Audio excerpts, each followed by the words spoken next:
Pokemon investing keeps booming every year, but what most collectors don't realize is how easy it is to lose money without even noticing. That's why in this video, I want to uncover the 7 tips that have actually made my Pokemon collecting journey far easier. Now, like always, when buying collectibles, it's very important to understand that they are super volatile. And if you think you're just going to be making profit just by buying Pokemon cards, you need to think twice. Yes, the hobby has had previous examples of growth, but we've also gone through 2 prosperous growth cycles, and there's been a lot of booming popularity for Pokemon cards at this stage. Everything right now is in the right place, which makes Pokemon investing seem unstoppable. But just as quickly as it's come around, it can also leave, so that's why you need to be thinking ahead if you're overpaying on Pokemon cards. Though one habit that saved me thousands of dollars is learning to ignore the hype while everyone's busy chasing it. This has pretty much been a golden rule for me, especially within 2025 when these massive hype waves come around. Because if you notice, and if you actually look backwards,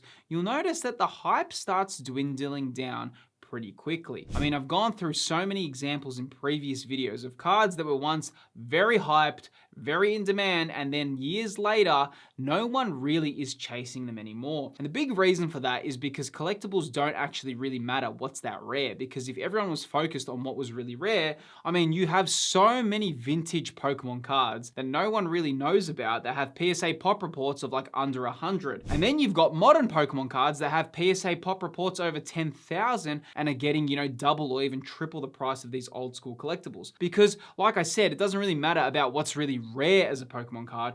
What matters far more is how much demand a particular product has and how much people want that card. Learning to kind of pause when these hype waves happen is super important. And the thing is with the hobby, they just keep coming around, right? You just like every week there's something new getting pumped. Every week there's a new card that's getting super excited and people are just jumping on, right? And you know what happens? When everyone's kind of hyped on this one particular card or everyone's kind of chasing this one card, then a new set releases. And you know what happens when the new set releases?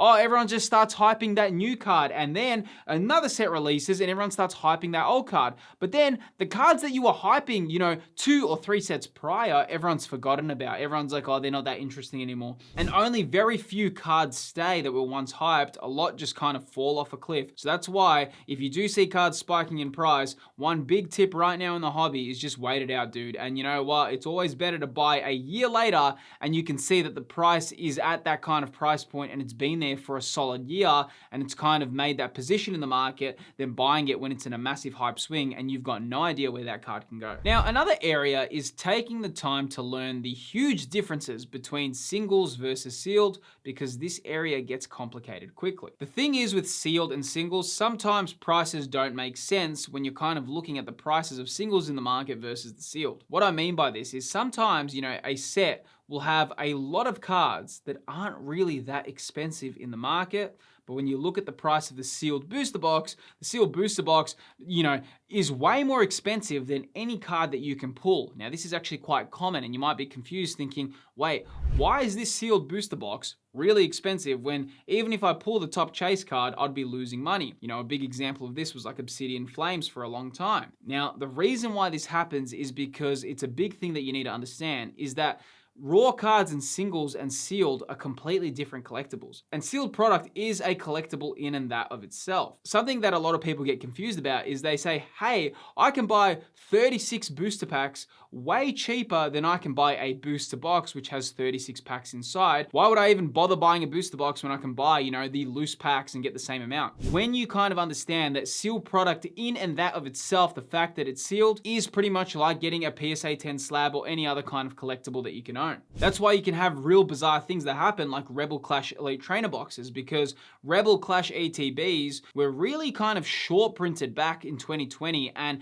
there was this huge spike in popularity, and because of that, the ETB for Rebel Clash is a really rare product. Now, when you look at the prices of all the singles or what you can actually pull from Rebel Clash, it makes no sense to open an Elite Trainer box of Rebel Clash. Don't make the mistake that thinking just because a sealed product is expensive means that all the cards inside are expensive. A lot of of the time that's not the case, so you do need to do your research. Now, another habit that's helped me over the years is understanding the importance of grading. Card grading is essential to this hobby, and it's very important to learn well. Though before I get into the benefits of grading, I do want to give a quick shout out to today's video sponsor, Sushi Grade. Now, Sushi Grade is a unique data-driven website built for Pokemon card collectors who want to make smarter grading decisions. One of the coolest features is the grading tab, where you can just instantly spot cards which are getting the biggest price jumps when going from raw to a PSA 10. When you're using this tool, it's actually a good idea to check the average PSA 10 hit rates for the card to help you make the most informed data-driven decisions. There's also a cross-grading section that shows you which cards could gain extra value by regrading with another company. Now, if you're focused on grading and you want to use data instead of guesswork, Sushi Grade is an incredible tool, and if you'd like to unlock all the premium features, use the promo code on screen for 10% off your subscription. You can find all the details in the video's description. A huge shout out to Sushi Grade for supporting the channel. Now let's get back into the video. As I was saying with card grading, it is essential to learn all the ins and outs about it. The biggest thing with card grading that you kind of have to understand is that don't worry so much about who's the best grader. What matters far more is who holds the best reputation within the market. Because this means if you get a high grade with that company, it's gonna have the best resale value because it's all kind of like a collective agreement that everyone has with grading companies. Now, personally, my favorite company to grade with is PSA. Number one, you do get the best resale value with PSA, and it does have the largest buyer market available. Meaning with Pokemon cards, especially if you do have PSA 10s, the most collectors are looking for PSA 10 copies. So you do know that if you're selling PSA slabs, you do have a strong buyer market available who's always ready to purchase those. Though another reason why I like PSA is they've actually shown that they're really good at detecting little things or issues with cards. You know, sometimes, with this hobby, you'll get a lot of people that do shady things. Some people even try to like recolor cards, or they try to kind of adjust the card or fix it in a way.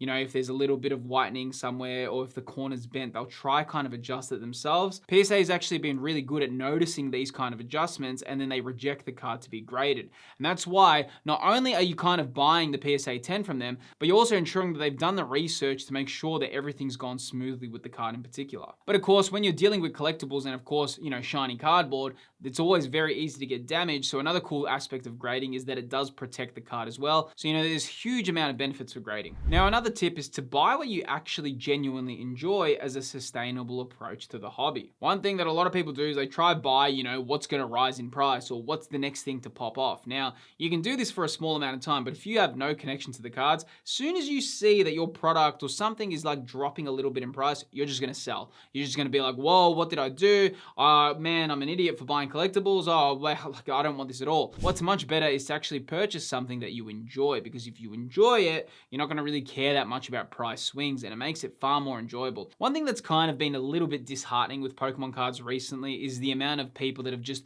swamped the hobby that don't really have any connection to Pokemon at all, and they're just kind of like buying everything because they're expecting it to rise. Now, a big thing that can happen, if prices start coming down in price, you're going to get a lot of these people who have no connection to the cards whatsoever sell, and there could be a little bit of an issue there as well. I go in a lot of different phases of what I enjoy. I really like Pokemon cards in the Pokemon market, but sometimes I'm not feeling Pokemon cards, and I'll actually purchase Dragon Ball, and I'll love to open my Dragon Ball collectibles. Now, even though a lot of my audience wouldn't care about Dragon Ball collectibles, I enjoy them. Because of that, I enjoy opening those products, and it makes it a sustainable approach. Whereas if you're just buying, what's in the new hype swing, or you think that it's going to rise in price, you're going to have no connection to the card, and you're just going to be super disappointed with it all. Now, a big one is set a budget and stick to it. This is such a big thing when you're buying Pokemon cards, because there is something known as the Diderot effect. Now, the Diderot effect is something that you really need to be careful of. And the simplest way to explain the Diderot effect is when you buy something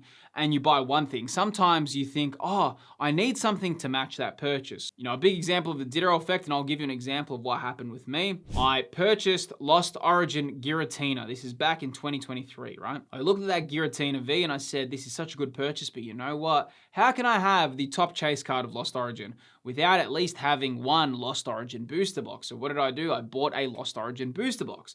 Then I looked at the Lost Origin booster box and said, yeah, this is good, but what if I want to open my Lost Origin booster box one day, shouldn't I have 2 Lost Origin booster boxes in case I want to, rip one later down the line? And then I looked and go, wait, how can I have Lost Origin without also having Fusion Strike? And then it's like, wait, how can I have Fusion Strike without also getting the Gengar VMAX top chase card? So this is how the Ditto effect plays out with the hobby, and it's very common as well. This happens so much. You buy one top chase card or you buy one thing and then you think, hey, I need to match this purchase because how can I have this without having that? And then you kind of just convince yourself, that kind of, or that Dragonite V is great that I just bought, but you know what? How can I have the Dragonite V without getting the Rayquaza V as well? How can I buy Black Bolt ETB without matching it with White Flare? And you just need to understand, if you're going to buy things, just try stick to a budget, make that number clear in your mind before you buy things. If you've got a budget of $200 or you're going to buy one booster box, just buy the booster box. You don't need to now buy every single chase or, buy another one to keep sealed because, you might need it one day in the future. Who knows what's going to happen?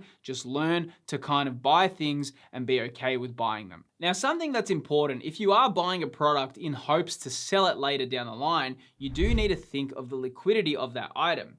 When you're buying products or slabs, just because it's expensive doesn't mean it's liquid. Now you might be thinking, wait, what do you mean? Like, doesn't it mean if it's expensive, everyone wants it? And that's not the case at all, because what you have to understand about liquidity is that if a lot of people want a particular card, that means it's going to be easy to sell if you ever auction it or try to sell it. But if a lot of people don't want a particular card or they're not that interested in a particular set, it's really not going to get those high prices. And you can buy some really niche collectibles, and when you do try to sell them, they can stay on the market for ages, man, because people don't really want it. You're going to have to really wait for that one particular buyer who really wants something really specific in their collection. Like if you want a good example, a really big niche collectible that I love is a Murkrow First Edition from Neo Genesis. The PSA 10 version of this, there's probably few of these in existence. Now, I personally love this card because this is one of the first Pokemon cards I remember pulling. So this card is very specific to me as a collector and, as a person who played the games. Now, if I wanted to buy this card and, it was on the market, wow, the seller would be like, oh, wow, I can probably sell this for a little bit more because, there's an emotional connection with the buyer and the seller, which would be me, who has the emotional connection to the card. As I remember it, it's a big nostalgic memory. A lot of people would have no connection to this first edition Murkrow.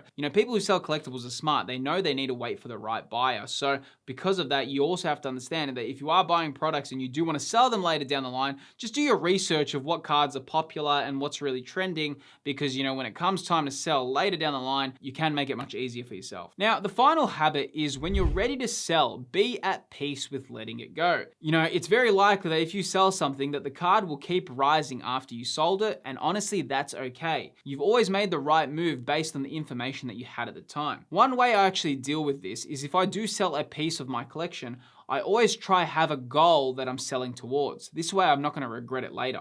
I always try and make sure if I sell something that's very important to me, that there is a reason I'm selling it. So I kind of try have a goal that I'm selling towards. I very rarely just sell because I think, oh, I'm going to get a good price and like, why not? The reason why is because, if it does rise in price later, you will regret it because you just sold it for the sake of it. I kind of spoke about this story before, but I did have a Soul Silver game that I sold back in 2017. This was a closed in box version, complete good, it was complete mint condition, had the Pokewalker and everything, and I just auctioned it on eBay. Now, I had no reason to sell. I didn't even need the money that much at the time. I was just selling it. I was just selling things around my house, so I just decided to sell it. And I sold it for it was around 50 USD that I got for it. But that now sells for 10 times the price that it sold in 2017. The reason why that still stings is because I just sold it for the sake of it. Though if you sell a part of your collection because you're purchasing something like maybe you're saving for your wedding, or maybe you really want to buy some new investment, or you're doing something specific with the reason that you're selling it for, then it becomes a better decision. Now, you might be thinking, why do you need to do this? The big reason is because collectibles are so emotionally driven.